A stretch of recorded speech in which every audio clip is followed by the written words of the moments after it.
오늘 아침에 우리에게 주시는 하나님 말씀은 요한복음 6장 5절부터 15절까지 말씀입니다. 신약성경 152페이지에 있는 요한복음 6장 5절부터 15절까지 말씀을 제가 봉독해 드리겠습니다. 5절입니다. 예수께서 눈을 들어 큰 무리가 자기에게로 오는 것을 보시고 빌립에게 이르시되 우리가 어디서 떡을 사서 이 사람들을 먹이겠느냐 하시니 이렇게 말씀하시면 친히 어떻게 하실지를 아시고 빌립을 시험하고자 하심이라. 빌립이 대답하되 각 사람으로 조금씩 받게 할지라도 200데나리온의 떡이 부족하리이다. 제자 중 하나고 시몬 베드로의 형제 안드레가 예수께 여짜오되 여기 한 아이가 있어 보리떡 5개와 물고기 2마리를 가지고 있나이다. 그러나 그것이 이 많은 사람에게 얼마나 되겠사옵나이까. 예수께서 이르시되 이 사람들로 앉게 하라 하시니 그곳에 잔디가 많은지라 사람들이 앉으니 수가 5,000명쯤 되더라. 예수께서 떡을 가져 축사하신 후에 앉아있는 자들에게 나누어 주시고 물고기도 그렇게 그들의 원대로 주시니라. 그들이 배부른 후에 예수께서 제자들에게 이르시되 남은 조각을 거두고 버리는 것이 없게 하라 하시므로 이에 거두니 보리떡 5개로 먹고 남은 조각이 12바구니에 찼더라. 그 사람들이 예수께서 행하신 이 표적을 보고 말하되 이는 참으로 세상에 오실 그 선지자라 하더라. 그러므로 예수께서 그들이 와서 자기를 억지로 붙들어 임금으로 삼으려는 줄 아시고 다시 혼자 산으로 떠나가시니라. 아멘. 궁금하실 것 같아서 말씀을 드립니다. 오늘 오르간 반주자가 피아노 반주를 했습니다. 피아노 반주는 어디 갔느냐? 비전 트립 떠났습니다. 그래서 반주 때문에 비전 트립 못 가겠다 하는 걸 한 주 정도 괜찮다고. 그래서 우리 피아노 반주자는 비전 트립 떠나고 우리 오르간 반주자가 피아노 반주를 했습니다. 궁금하지 않은데 제가 이야기했는지도 모르겠습니다만은. 네. 먹고 사는 문제는 인류의 영원한 숙제입니다. 개인적으로는 이제 가정 경제라고 할 수 있겠죠. 사람답게 살려면 우리 가정이 사람답게 살려면 어느 정도의 수입이 필요하다. 뭐 이런 것들이 각 가정들마다 자기 기준으로 어느 정도 있지 않습니까? 그런데 그 수입만큼 버는 것은 극소수의 사람을 제외하고는 쉽지 않은 것 같습니다. 여러분들은 다 쉽습니까? 요만큼이 필요한데 그만큼 버는 사람이 별로 많지 않다는 뜻입니다. 대한민국 부자 1%를 이렇게 조사를 해봤는데요. 우리가 5천만 잡으면은 50만 명. 이라고 할 수 있는데 이분들의 재산을 알아보니까 부동산을 제외한 순수 금융자산만 10억 이상이라고 합니다. 부동산까지 치면 몇십억이 되겠죠. 그런데 재미있는 것은 그분들 중에 자기가 부자다라고 생각하는 사람은 절반도 안 된답니다. 한 40% 정도밖에 안 된다고 합니다. 사람의 욕심이 참 끝이 없는 것 같아요. 대한민국 1%인 사람들이 자기가 부자다라고 생각하는 사람이 40%밖에 안 된다고 하니까 참 인간이 욕심이 끝이 없구나 하는 생각도 듭니다. 그래서 또 그들의 기준은 뭔가 물어봤대요. 그랬더니만은 100억은 돼야 부자지 이렇게 생각하신다는 겁니다. 여기 계신 분들 같으면 10억만 되면 다 부자일 것 같은데 100억은 돼야 부자지 이런 생각을 하니까 1% 안에 들어도 내가 부자다 생각하는 사람이 그렇게 많지 않더라는 겁니다. 아무튼 어느 가정이든지 경제 문제는 중요한 문제입니다.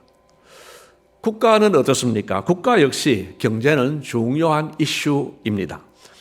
이제 다음 달로 총선이 다가와 있는데요. 만약에 말입니다. 어느 당이 지금까지의 가계 수입을 2배로 올려주는 그냥 공약이 아니고 실현 가능한 해법을 제시한다면 결과가 어떨 것 같습니까? 확실하게 2배를 올려주는 그런 방안이 있다면 이게 실현 가능하다면 아마도 우리 다 거기 찍지 않겠습니까? 과반 의석을 넘어서 3분의 2 의석까지도 충분히 차지할 것 같습니다. 여러분, 국가든 가정이든 경제 문제, 즉 먹고 사는 문제는 이렇게 중요합니다. 아담의 범죄 이후 인류의 영원한 숙제는 이 먹고 사는 문제입니다. 지금도 식량 문제가 해결되지 않은 나라가 많이 있습니다. 그리고 굶주리는 사람들도, 심지어 굶어 죽는 사람들도 지금 많습니다. 오늘 본문에 등장하는 이 무리들도 지금 배가 고팠습니다.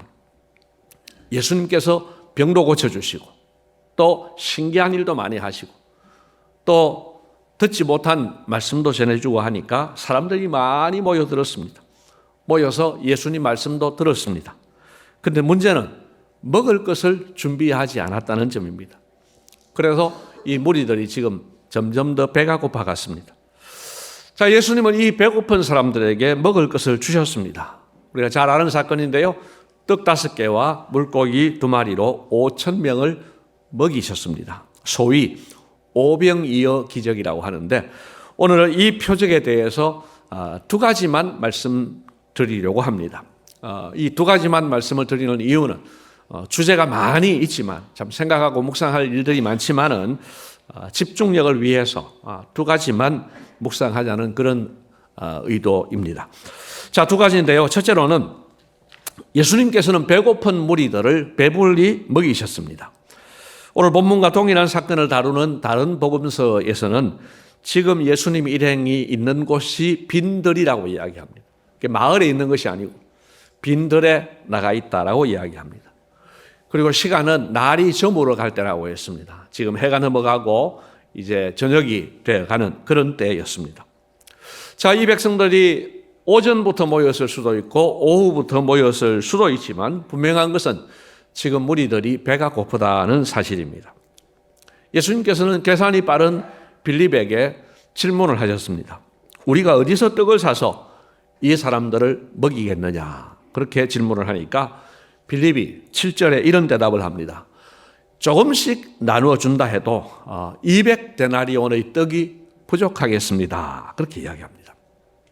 이 말은 최소한 이 사람들 요기만 시키려고 해도 200데나리온, 최소한 200데나리온이 들겠습니다 하는 말이죠. 한 데나리온은 노동자의 하루 품삯입니다. 지금 시세로 이야기를 한다면은 10만 원을 잡는다면은 2천만 원이 될 거고 15만 원을 잡는다면은 3천만 원이 되겠죠.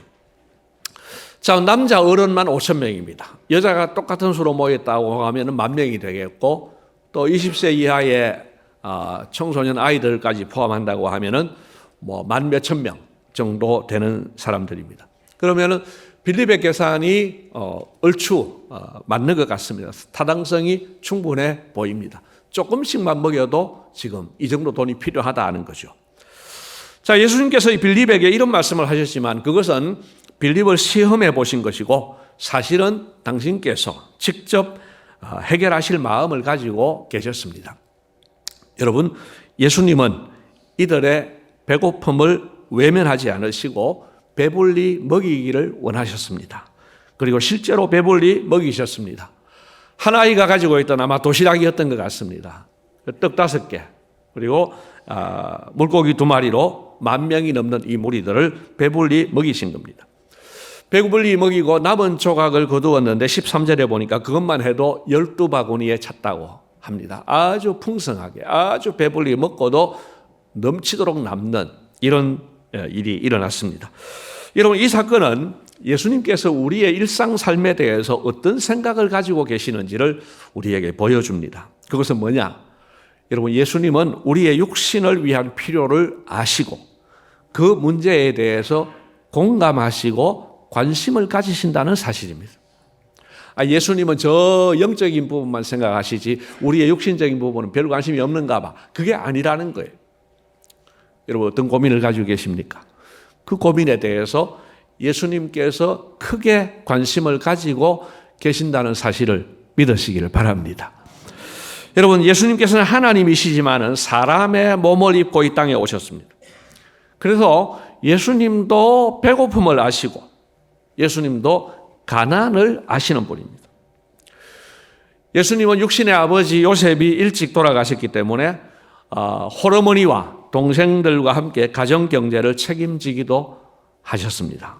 예수님은 우리의 고통 문제를 절대로 가볍게 보시지를 않습니다. 그래서 우리에게 일용할 양식을 위해서 기도하라고 주기도문에서 가르쳐 주셨습니다. 일용할 양식을 주시옵고, 이 말은 그냥 양식뿐만 아니라 우리의 육신적인 삶에 필요한 모든 필요를 지금 일용할 양식이라고 하는 이 말 속에 포함되어 있습니다. 여러분, 사랑하면 사랑하는 사람의 고통과 아픔에 대해서 관심을 가질 수밖에 없습니다. 여러분, 예수님이 우리를 사랑하세요. 그렇기 때문에 오늘 저와 여러분들이 가지고 있는 모든 문제에 대해서, 모든 고민에 대해서 그런 거 가지고 고민하냐 이러시지 않고, 우리의 모든 고민에 대해서 주님께서 같이 아파해 주시고 같이 공감해 주신다는 사실을 믿으시길 바랍니다. 뿐만 아니라 그렇게 관심만 가지는 것이 아니라 그것을 해결해 주시는 주님이십니다. 예수님은 이 무리들의 배고픈 문제를 해결해 주셨습니다. 실제로 떡을 주셔서 배불리 먹이셨다는 말씀입니다. 이것이 예수님과 인간의 차이점입니다. 여러분, 우리 사람들은, 여기 계신 분들이 대부분 부모들입니다만, 부모 앞으로 되실 분도 계시고, 인간 부모가 가장 마음 아플 때가 언제입니까? 여러분, 자식을 먹이지 못하고 자식을 뒷바라지 못해줄 때, 그때 마음이 많이 아픕니다. 옛날로 치자면 자식 먹일 양식이 없을 때, 또는 돈이 없어서 대학을 못 보내고 고등학교를 못 보내고 심지어는 중학교를 못 보낼 때 그 부모의 마음은 아주 찢어지는 거죠. 제 기억으로 한 10년쯤 된 것 같은데요. 우리 부모님들을 모시고 고향에 간 적이 있습니다. 고향에 갔는데 시간이 그날 조금 남았어요. 그래서 이왕에 차 타신 김에 이제 제가 다니던 중학교, 고등학교, 제 동생들도 다 같은 고등학교를 나왔으니까 이제 그 학교를 쭉 한번 더 돌기도 했습니다. 근데 뜬금없이 우리 어머니께서 그런 말씀을 하시는 거예요. 그 대학을 이제 서울에 있는 대학에 가려고 했는데 그 당시엔 너무 가난해가지고, 제가 장남 아닙니까? 시험 치러 갈 돈도 없는 거예요. 눈치를 보니까. 그래서 저는 목사 되기로 결심을 했으니까 굳이 서울에 있는 좋은 대학 안 가도 된다고. 그래서 원서는 써놨지만 원서도 친구 통해 접수하고, 그 다음에 이제 시험을 치러 가야 되는데 시험 치러 가는 당일에 제 친구 마중 나가면서 나는 아무래도 이 돈이라도 아껴서 내가 부모님께 부담을 좀 줄여야 되겠다고. 그리고 이제 후기 고신대학 이제 나오게 되었는데요. 우리 어머니께서 이제 그 당시에는 한 말씀도 안 하셨어요. 근데 세월이 그만큼 지나고 나서 우시면서 하시는 말씀이, 그 대학 시험 치러 가는 그 뒷바라지를 못 해줘가지고 그 시험도 치러 못 가게 된 그 이야기를 하시면서 그렇게 미안함을 이렇게 표현을 하시더라고요. 가만히 생각해 보니까 시험 치러 못 간 제가 속상한 것보다 이 아들을 시험 치러조차 못 보내는 부모님의 마음은 더 많이 아팠을 거라는 생각이 들었습니다. 여러분, 인간은 이렇습니다. 사랑하지만 형편이 안 되면은 뒷바라지를 못하게 되고, 뒷바라지를 못하면은 너무 마음이 아픈 거예요. 그러나 여러분, 예수님은 우리의 고민과 고통을 아시고 가볍게 보시지 않고 외면하시지 않고 함께 아파해 주십니다. 동시에 그 필요를 채워주시며 문제를 해결해 주십니다. 물론 내가 원하는 타이밍, 100% 내가 원하는 타이밍에 내가 원하는 방식으로 해결하시는 것은 아닙니다.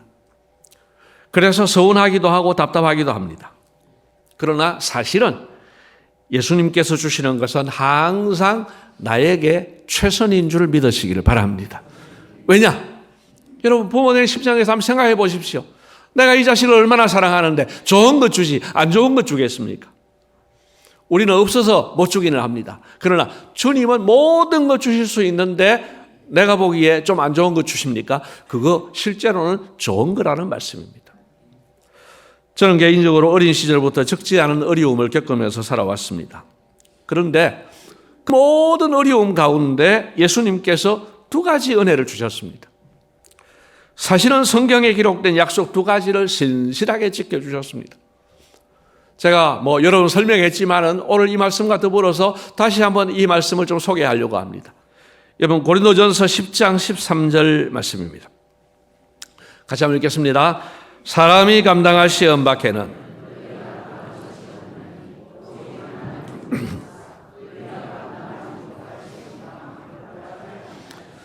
시험 당할 즈음에 또한 피할 길을 내사 너희로 능히 감당하게 하시느니라. 아멘. 여러분, 하나님은 어떤 상황 속에서도 우리에게 감당할 힘을 주시고 그래서 능히 감당하게 하시는 줄을 믿으시기를 바랍니다.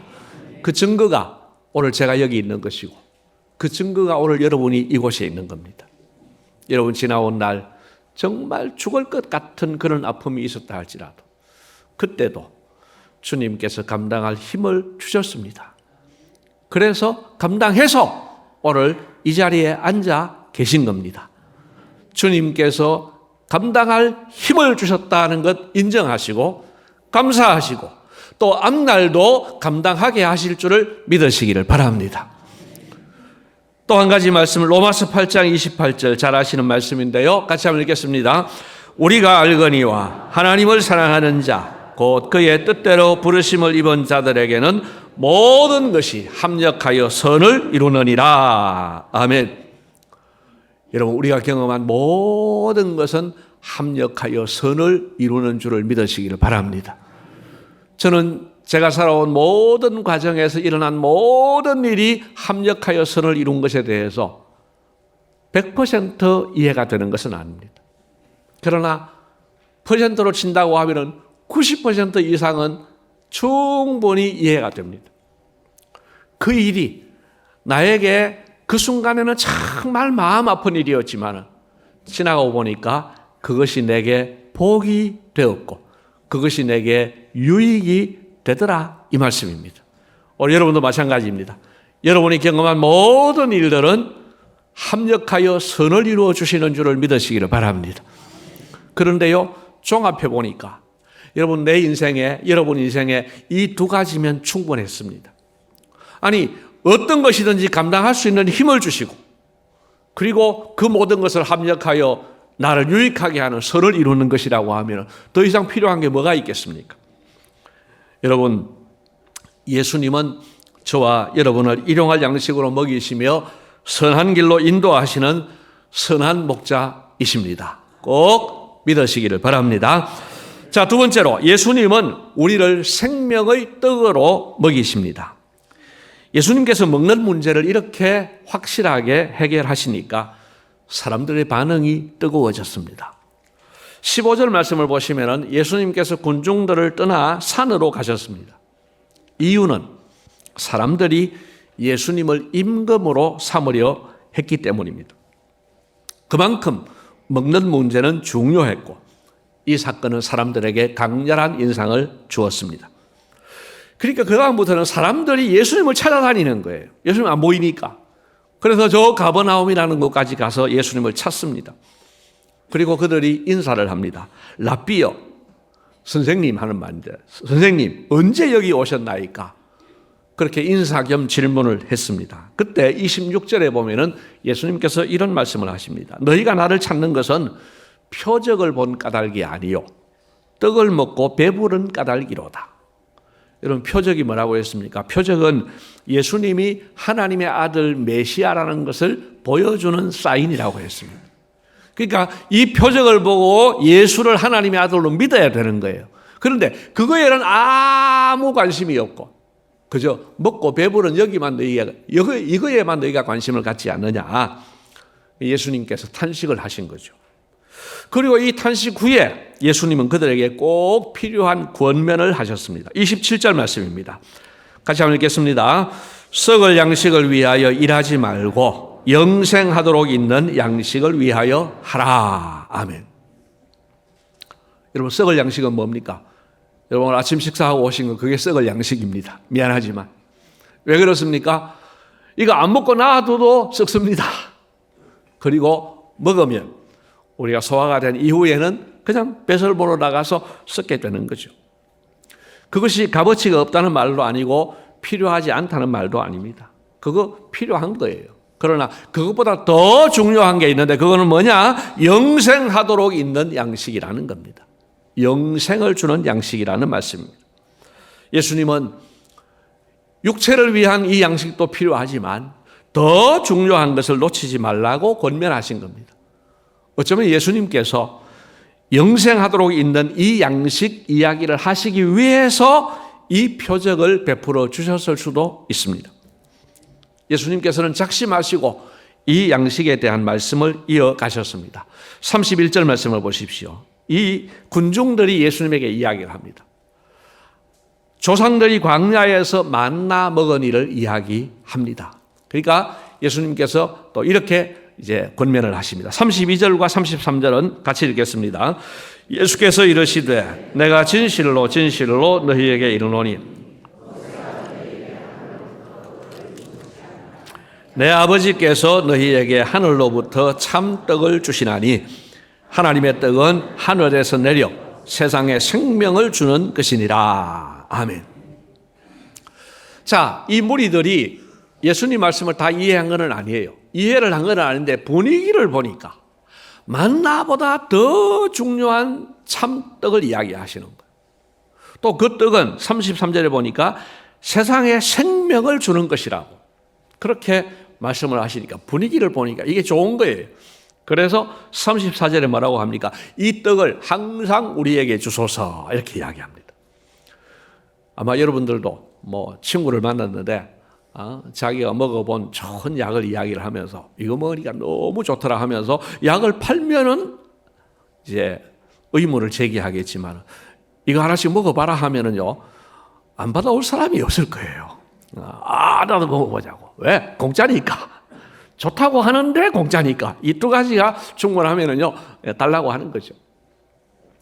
이 예수님 앞에 모인 무리들도 예수님이 뭔가를 지금 좋은 거 이야기를 하시는데 잘 모르기는 하지만은 좋은 거니까 그냥 공짜니까 달라고 이야기를 합니다. 그런데 예수님은 계속해서 이제 교훈을 이어가십니다. 여러분 35절 말씀을 보십시오. 35절을 같이 읽습니다. 예수께서 이르시되 나는 생명의 떡이니 내게 오는 자는 결코 줄이지 아니할 터이요 나를 믿는 자는 영원히 목마르지 아니하리라. 아멘. 예수님 자신을 생명의 떡이라고 하는 거예요. 그 당시 사람들은 뭐 이해가 안 되는 거죠. 그러나 오늘 우리는 성찬식을 해봐서 압니다. 성찬식을 통해 들은 바가 있습니다. 51절의 말씀을 보면은 그 떡은 바로 세상의 생명을 위한 내 살이다 라고 설명을 하시고 55절 말씀을 보면은 내 살은 참된 양식이요 내 피는 참된 음료라고. 우리 성찬식 때 다 받은 말씀이죠. 우리 성찬식 때 먹는 떡은 우리 위해 죽으신 예수님의 살을 기념하고 그 포도즙은 예수님의 피를 기념한다는 사실을 우리는 알고 있습니다. 자, 그걸 지금 말씀을 하시는 거예요. 이것을 한마디로 표현하자면은 예수님께서 우리 죄를 위해 죽으신 사실을 말씀합니다. 그래서 이 생명의 떡을 먹는 사람은 어떤 혜택을 누리게 됩니까? 58절입니다. 같이 읽습니다. 이것은 하늘에서 내려온 떡이니 조상들이 먹고도 죽은 그것과 같이 아니하여 이 떡을 먹는 자는 영원히 살리라. 아멘. 자, 조상들이 먹고도 죽은 그것은 하늘에서 내린 만나를 의미합니다. 자, 신기한 것으로 치자면은 여러분 이 만나는요 상상 초월의 사건입니다. 만약에 여러분 오늘 우리 동네에 만나가 내렸다고 한번 생각해 보십시오. 벌써 뭐 몇 시간 안에 온 세계에 지구상에 다 퍼졌을 거예요. 인터넷이 발달해가지고 만나 가지고 우리가 먹고 있는 모습을 보여주면 이건 뭐 난리가 나지 않겠습니까? 먹을 것을 위해서 일할 필요가 없는 세상. 먹을 것을 위해서 요리할 필요가 없는 세상, 다 근사하지 않습니까? 여러분, 기쁨으로 행복한 마음으로 일하기도 하지만 어쩔 수 없이 일하는 때도 많이 있지 않습니까? 직장 생활하는 분이 아이고 힘들어서 더러워서 나는 안 해. 내일부터 출근 안 해. 그러고 왔지만 아침이 되면 또 가족을 위해서 어쩔 수 없이 출근하는 케이스가 얼마나 많습니까? 그런데 출근 안 해도 가정 경제가 해결된다고 하면 얼마나 기쁘겠습니까? 여성분들은 어떤 밥이 맛있냐? 남이 해주는 밥은 다 맛있다. 우리 여성분들은 그러시더라고. 남이 해주는 밥은 다 맛있다고. 평생을 밥하려고 하다 보니까. 그런데 이 만나, 그냥 일 안 해도 먹을 수 있고 요리 안 해도 먹을 수 있는 이 만나 얼마나 좋습니까? 그러나 그 좋은 만나도 한계가 있다는 거예요. 그건 먹어도 때가 되면 죽는다는 겁니다. 그래서 죽는 그것 말고 하늘에서 내려온 참떡을 이야기합니다. 이것은 생명의 떡이라고 하는데 이것을 먹는 사람은 영원히 살게 된다고 말씀합니다. 차원이 다른 거죠. 여러분, 예수님은 우리에게 이런 존재이십니다. 우리로 하여금 이 땅에서 예수님과 동행하는 기쁨을 누리게 하심으로써 영생을 이 땅에서도 조금이나마 맛보게 하십니다. 여러분, 맛보기라는 거 아시죠? 요즘은 마트에 가고 하면은 시식 코너가 있어가지고, 그거 찍어 먹으면은 이제 맛보기가 되는 거죠. 그래서 맛있으면은 사고 이렇게 되는데, 여러분, 우리는 이 세상에서 영생에 대한 맛보기를 할 수 있습니다. 여러분, 영생이라고 하는 것을 시간적으로만 영원히 사는 것으로 생각하지 마십시오. 만약에 말입니다, 오늘 우리의 신체의 발달과 또 신체의 노화, 이런 상황에서 여러분 200년을 산다고 하면 복이 되겠습니까? 이점순 권사님, 이 상태로 200년을 살면 복이 되겠습니까? 아마 지긋지긋할 겁니다. 요양원 가가지고 100년 살아야 된다고 하면, 이게 얼마나 힘들겠습니까? 여러분, 영생은 시간적으로만 말하는 것이 아닙니다. 질적인 것을 이야기합니다. 우리의 가장 좋았던 때, 그것보다 10배, 100배 더 좋은 상태로 영원을 사는 것.